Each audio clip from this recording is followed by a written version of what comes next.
সমালোচনা তোমার লাইফে থাকবে। তুমি যতদিন বেঁচে থাকবা ততদিন তোমার লাইফে সমালোচনা থাকবে, অবহেলা থাকবে, অবজ্ঞা থাকবে, তুচ্ছ-তাচ্ছিল্য থাকবে। এটাই স্বাভাবিক, এটাই জীবন। তবে এই যে সমালোচনা, এই যে তুচ্ছ-তাচ্ছিল্যতা, এই যে অবজ্ঞা, এই যে অবহেলা, এই বিষয়গুলোকে খারাপ লাগার দিক হিসেবে নিলে হবে না। এগুলোকে তোমার অনুপ্রেরণা হিসেবে নিতে হবে।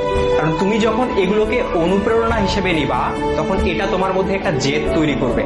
আর যেই জেদটা তোমাকে কঠোর পরিশ্রম করতে কি করবে ভাইয়া? অনুপ্রাণিত করবে। তোমার কঠোর পরিশ্রম করতে গিয়ে তোমার সব ধরনের ক্লান্তিগুলোকে দূর করে দিবে। আর যখন তুমি একবার কঠোর পরিশ্রম করতে শিখে যাবা, তখন স্যাক্রিফাইসের যে বিষয়টা, এই বিষয়টা তোমার মধ্যে অটো চলে আসবে।